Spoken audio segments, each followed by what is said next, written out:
Hello दोस्तों, स्वागत है आप सभी का राहुल एकेडमी पर।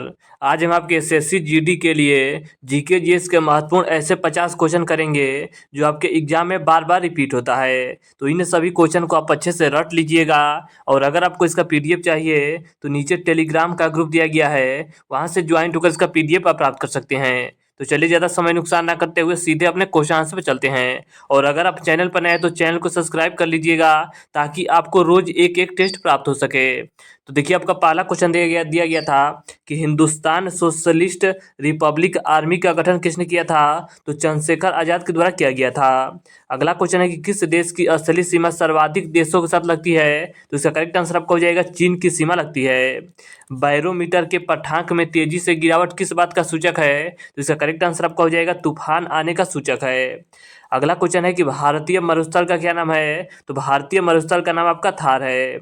अगला क्वेश्चन है कि काजीरंगा राष्ट्रीय अभयारण्य किस राज्य में स्थित है। तो ये आपका असम राज्य में स्थित है। इसके आगे आपका अगला क्वेश्चन दिया गया था कि पृथ्वी अपनी धुरी पर किस दिशा में घूमती है। तो पश्चिम से पूरब की ओर घूमती है। उज्जैन किस नदी के किनारे बसा है। तो उज्जैन आपका क्षिप्रा नदी के तट पर बसा है। इसके आगे आप अगला क्वेश्चन दिया गया था कि कौन सी धातु बिजली की सबसे अधिक सुचालक है। तो चांदी इसका करेक्ट आंसर आपका हो जाएगा। गोबर गैस में मुख्य रूप से क्या पाया जाता है। तो मीथेन पाया जाता है। स्वतंत्रता मेरे जन्म सिद्ध अधिकार है, मैं इसे लेकर रहूंगा, यह किसने कहा था। तो लोकमान्य तिलक के द्वारा कहा गया था। इसके आगे अब अगला क्वेश्चन है कि राज्यसभा के सदस्यों का चुनाव कितनी अवधि के लिए किया जाता है। तो 6 वर्ष के लिए किया जाता है। देखिए, राज्यसभा का जो सदस्यों का चुनाव है ये आपका 6 वर्ष के लिए किया जाता है। वही अगर आपसे पूछेगा कि लोकसभा का, तो लोकसभा का जो चुनाव होता है सदस्यों का, वो आपका 5 साल के लिए होता है।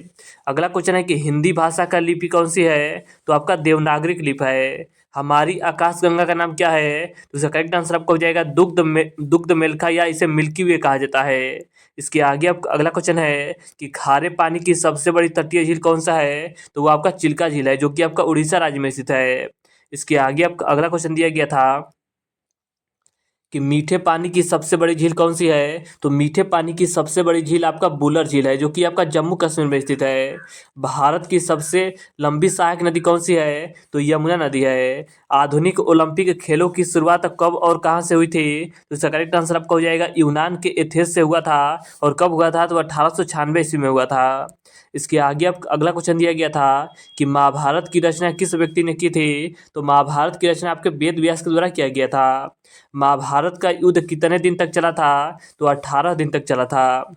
कुरु वंश की राजधानी किस जगह थी। तो कुरु वंश की राजधानी आपका हस्तिनापुर था। इसके आगे आप अगला क्वेश्चन है कि अंतर्राष्ट्रीय ओलंपिक समिति का मुख्यालय कहाँ स्थित है। तो स्विट्जरलैंड के लुसाने में स्थित है। तो लुसाने इसका करेक्ट आंसर आपको हो जाएगा। अगला आपको क्वेश्चन दिया गया था कि भारत का पहला भारतीय गवर्नर जनरल कौन था। तो इसका करेक्ट आंसर आपका हो जाएगा सी राजगोपालचार्य जी थे। भारत और पाकिस्तान विभाजन के लिए किस योजना का सहारा लिया गया था। तो माउंटबेटन योजना का सहारा लिया गया था। भारत की सागरीय मार्ग की खोज किसने की थी। तो वास्को डिगामा के द्वारा किया गया था। और वास्को डिगामा कहाँ का रहने वाला था। तो ये आपका पुर्तगाल का रहने वाला था।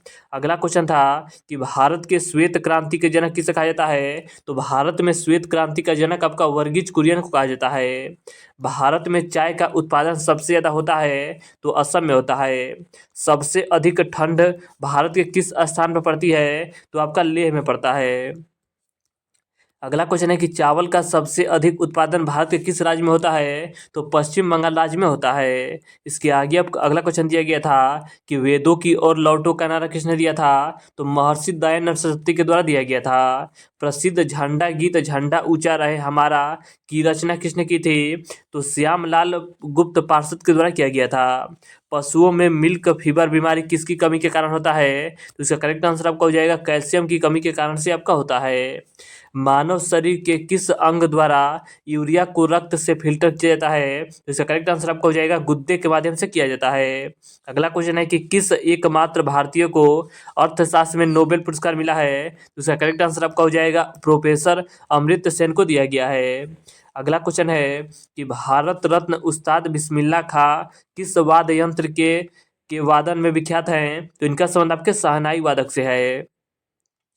इसके आगे आपका अगला क्वेश्चन है कि भारत के अंतिम गवर्नर जनरल कौन थे? तो भारत के अंतिम गवर्नर जनरल आपके सी राजगोपालाचार्य जी थे।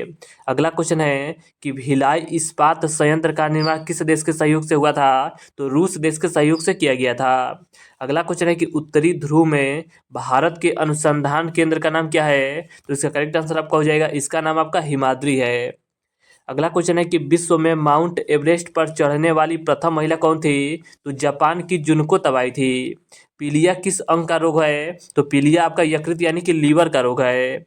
इसके आगे आपको अगला क्वेश्चन दिया गया था कि द्रव्य सभी दिशाओं में समान दाब पारित करता है, यह कथन किस नियम से संबंधित है? तो यह आपका पास्कल का नियम है। इसके आगे आपका अगला क्वेश्चन है कि क्लोरोफिल का खनिज घटक क्या है? तो आपका मैग्नीशियम है। एलपीजी गैस में मुख्य मुख्य रूप से क्या पाया जाता है? तो एलपीजी गैस में आपका ब्यूटेन पाया जाता है। किसने सर्वप्रथम अशोक के शिलालेखों को पढ़ा था? तो जेम्स प्रिंसेप के द्वारा पढ़ा गया था। अगला क्वेश्चन था कि किस बौद्ध भिक्षु के प्रभाव में अशोक ने बौद्ध धर्म ग्रहण किया था? तो उपगुप्त के प्रभाव में। अगला क्वेश्चन है कि कौन सा मुगल बादशाह अशिक्षित था यानी कि अनपढ़ था? तो अकबर आपका अनपढ़ था। अमृतसर शहर की स्थापना किसने की थी? तो गुरु रामदास जी के द्वारा किया गया था। अगला आपका क्वेश्चन था कि गदर पार्टी के संस्थापक कौन थे? तो गदर पार्टी की स्थापना आपके लाला हरदयाल के द्वारा किया गया था। कब किया गया था? तो 1913 ईस्वी में किया गया था। अगला क्वेश्चन था कि सिख इतिहास में लंगर प्रथा किसने शुरू की थी? तो इसका करेक्ट आंसर आपका हो जाएगा, गुरु अंगद जी के द्वारा किया गया था। अगला क्वेश्चन है कि सबसे प्राचीन वेद कौन सा है? तो सबसे प्राचीन वेद आपका ऋग्वेद है। और सबसे नया वेद अगर पूछेगा तो सबसे नया वेद आपका अथर्ववेद है। कौन सा है? तो अथर्ववेद है। देखिए, सबसे प्राचीन वेद ऋग्वेद है और सबसे नया वेद आपका अथर्ववेद है। अगला क्वेश्चन है कि किस सुल्तान ने अपनी राजधानी दिल्ली से दौलताबाद स्थानांतरित की थी? तो इसका करेक्ट आंसर आपका हो जाएगा, मोहम्मद बिन तुगलक के द्वारा किया गया था। तो देखिए, आज हमने आपके एसएससी जीडी के लिए जीके जीएस के महत्वपूर्ण 50 ऐसे क्वेश्चन लगाए जो आपके एसएससी के एग्जाम में बार बार रिपीट होता है। तो इन सभी क्वेश्चन को आप अच्छे से रट लीजिएगा। और अगर आपको इसका पीडीएफ चाहिए तो नीचे टेलीग्राम का ग्रुप दिया गया है, वहाँ से ज्वाइन होकर इसका पीडीएफ आप प्राप्त कर सकते हैं। तो चलिए, आज के लिए इतना ही। धन्यवाद।